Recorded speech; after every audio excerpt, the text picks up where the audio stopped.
Last part में हमने देखा था कि माइक ने थंडर कंपटीशन में मास्क वाले बंदे को हराने की पूरी कोशिश करी थी, जिसकी वजह से उसके एलिमेंटल हार्ट का ब्रेक थ्रू हो गया था। तो ये देखकर मास्क वाला बंदा यानी माइक के फादर अपनी हार मान लेते हैं, जिसके बाद माइक को विनर अनाउंस कर दिया जाता है। पर तभी माइक के पेरेंट्स एरेना में आ जाते हैं। अब आगे तो इस पार्ट की शुरुआत में माइक के पेरेंट्स एरेना में आ जाते हैं, जिन्हें देखकर डेव और वहां बैठी ऑडियंस चौंक गई थी। और इधर माइक से तो बोला भी नहीं जा रहा था, साथ ही उसके हाथ भी कांप रहे थे।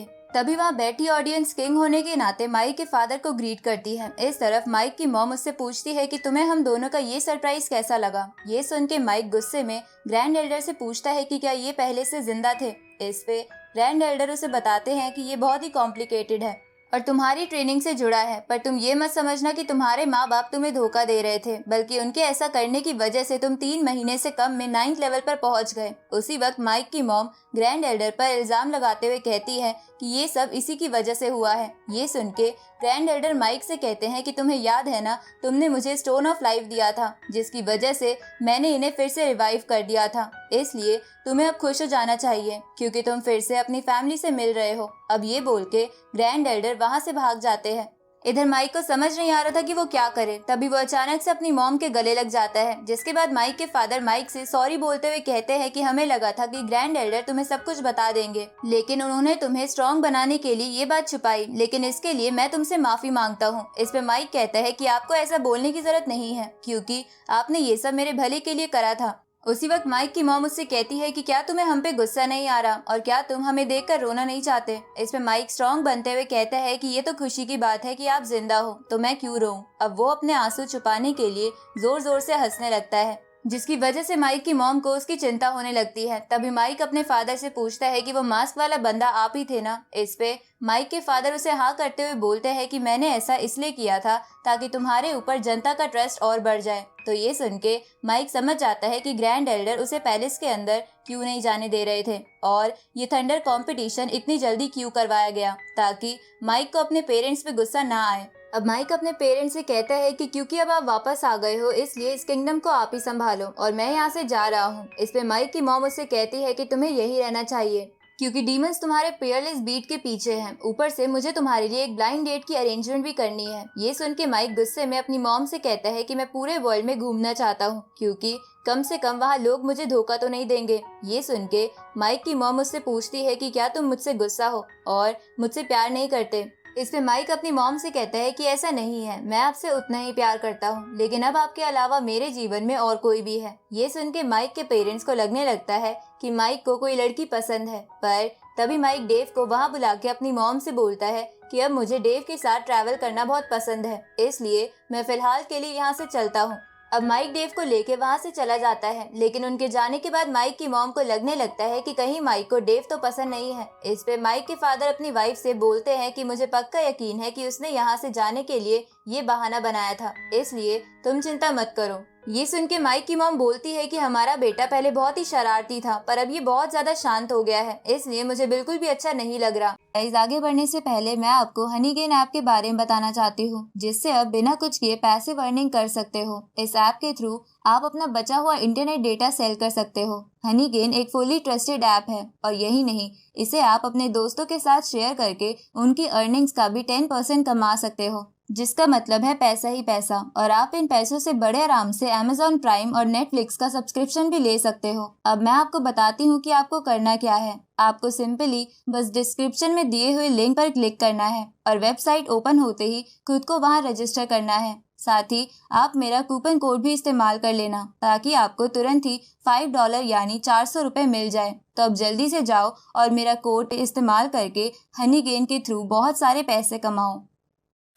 इस तरफ हम माइक और डेव को थंडर वाले अल्टर पर देखते हैं, जहां माइक रोते हुए कह रहा था कि मेरे पेरेंट्स ने मुझे इतने समय तक झूठ बोला और मुझे इतना सारा दुख दिया। अब बहुत देर तक रोने के बाद डेव माइक से पूछता है कि क्या तुम ठीक हो। इस पे माइक कहता है कि मैं उनसे बहुत गुस्सा हूँ, पर मुझे ये खुशी है कि वो जिंदा है। अब माइक गॉड को इस बात के लिए थैंक यू बोलने लगता है, जिसके बाद माइक डेव से कहता है कि मैंने थोड़ी देर पहले वहाँ से निकलने के लिए तुम्हारा सहारा लिया था, इसलिए तुम ये मत समझना कि मैं तुम में इंटरेस्टेड हूँ, मैं बिल्कुल स्ट्रेट हूँ।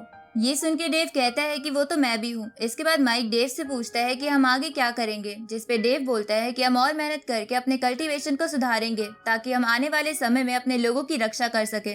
इस पे माइक कहता है कि क्यों ना हम जैक की टीम में मिल जाएं, क्योंकि उसने हमें कहा था कि 9th लेवल पर पहुंचने के बाद हम उसके पार्टनर बन सकते हैं। जिस पे डेव बोलता है कि हाँ, ये बात तो सही है, पर मुझे नहीं पता कि अभी वो कहाँ है। ये सुन के माइक कहता है कि जैक ब्लू डोमेन से ही है, इसलिए उसे जरूर जल्द ही पता चल जाएगा कि हम 9th लेवल पर पहुंच गए हैं। अब माइक डेव से कहता है कि सेलिब्रेट करने का वक्त है, इसलिए मैं तुम्हें पार्टी देना चाहता हूँ, तो तुम उसमें अपने होम ऑफ होप के बच्चों को भी ला सकते हो। इस पे डेव उससे कहता है कि पार्टी हम बाद में करेंगे, क्योंकि अभी तुम्हारे पेरेंट्स तुम्हारा इंतजार कर रहे होंगे, तो तुम्हें वहाँ जाना चाहिए। इसमें माइक कहता है कि मैं उन्हें और इंतजार करवाना चाहता हूँ ताकि वो भी परेशान हो, और मैं ग्रैंड एल्डर को सबक सिखाने के लिए उनकी सारी वाइन पी जाऊंगा। ये सुन के डेव माइक से कहता है कि मुझे पता है कि तुम अंदर से कैसे फील कर रहे हो, इसलिए जल्दी से जाके अपने पेरेंट्स से मिल लो। तो माइक वहाँ से जाने लगता है, लेकिन जाने से पहले डेव माइक से पार्टी के पैसे मांगता है, जिसकी वजह से माइक को पहले तो गुस्सा आता है, पर वो फिर भी डेव को पैसे दे देता है। इस तरफ हम माइक के पेरेंट्स को देखते हैं, जहां माइक की मॉम उसके लिए बहुत परेशान थी, इसलिए वो अपने हस्बैंड को सुनाते हुए कहती है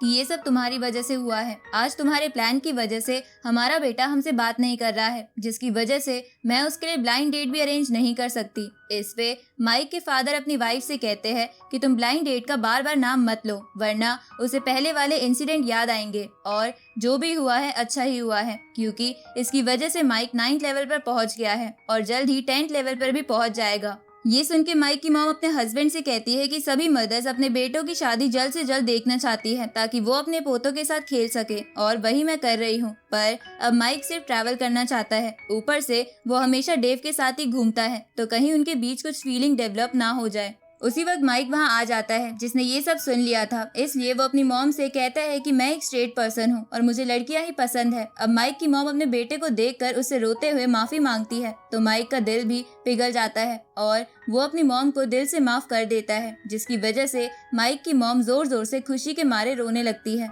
इस तरफ डेव होम ऑफ होप के बच्चों के साथ पार्टी कर रहा था, जिसे भी पता चल जाता है कि माइक ने अपने पेरेंट्स को माफ कर दिया है, इसलिए वो भी खुश हो जाता है। दूसरी तरफ माइक की मॉम उससे फिर से ब्लाइंड डेट की बात करती है। इसमें माइक कहता है कि मैंने अभी अभी थंडर कंपटीशन जीता है, तो क्या आप मुझे थोड़े दिनों तक रेस्ट नहीं करने दे सकते। तो माइक के फादर माइक की साइड लेते हुए कहते हैं कि ये सही कह रहा है, क्योंकि थंडर कंपटीशन जीता है, इसलिए इसकी रिस्पॉन्सिबिलिटी और भी बढ़ गई है, तो इसे सबसे पहले हमारी आर्मी के पास जाके लीडरशिप स्किल्स सीखनी चाहिए। इस पे माइक कहता है कि मैं ऐसा नहीं करना चाहता।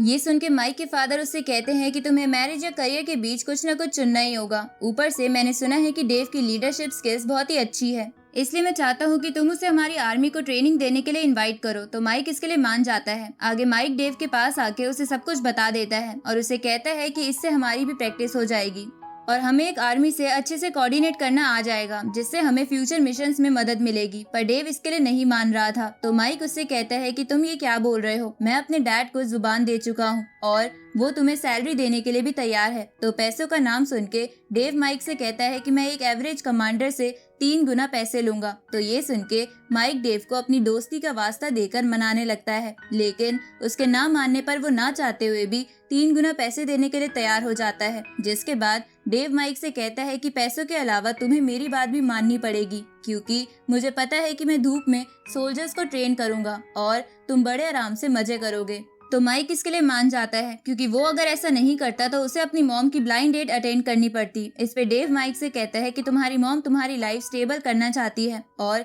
उन्हें लगता है कि शादी करने से ही ये मुमकिन है। ये सुन के माइक कहता है कि मैं शादी कर तो लूं, लेकिन क्योंकि हम दोनों एक दूसरे की बातें और फीलिंग सुन और महसूस कर सकते हैं, जिसकी वजह से मुझे समझ नहीं आ रहा कि जब मैं फर्स्ट नाइट अटेंड करूंगा तो क्या होगा। इस पे डेव कहता है कि तुम तब अपने आसपास बैरियर बना लेना। इस पे माइक बोलता है कि हर बार बैरियर बनाना तो याद नहीं रहेगा ना। इसके बाद माइक डेव से पूछता है कि हमें अब तक मिली लड़कियों में से कौन सी पसंद है, क्या वो टाइगर किंग की बेटियां है या फिर गोट क्लैन की लीडर, या फिर मुझे तो लगता है कि रेड क्वीन तुम्हारे लिए बिल्कुल परफेक्ट थी। इस पे माइक ब्लश करते हुए कहता है कि क्या हम एक नॉर्मल ह्यूमन के बारे में नहीं सोच सकते। ये सुन के माइक कहता है कि तुम्हें तो पता ही है, मॉन्स्टर्स धीरे धीरे कल्टीवेशन की मदद से ह्यूमंस में बदल जाते हैं उसी वक्त डेव माइक से कहता है कि जैसे तुम्हारे पेरेंट्स लाइफ ऑफ स्टोन की वजह से जिंदा हुए हैं, तो क्या पॉसिबल है कि रेड क्वीन भी स्टोन की वजह से जिंदा हो गई होगी। ये सुन के माइक डेव से कहता है कि अच्छा, तो तुम्हें रेड क्वीन पसंद है, इसलिए चलो अगर वो फिर से जिंदा हुई तो मैं तुम्हें उससे शादी करने दूंगा, क्योंकि हो सकता है टाइगर किंग की बेटियां या गोट क्लैन की लीडर ह्यूमन बनने के बाद और भी ब्यूटीफुल हो जाएं। इस तरफ हम राजकुमारियों को देखते हैं जो अपने ग्रेट ग्रैंडफादर के पास ट्रेनिंग लेने के लिए आई थी ताकि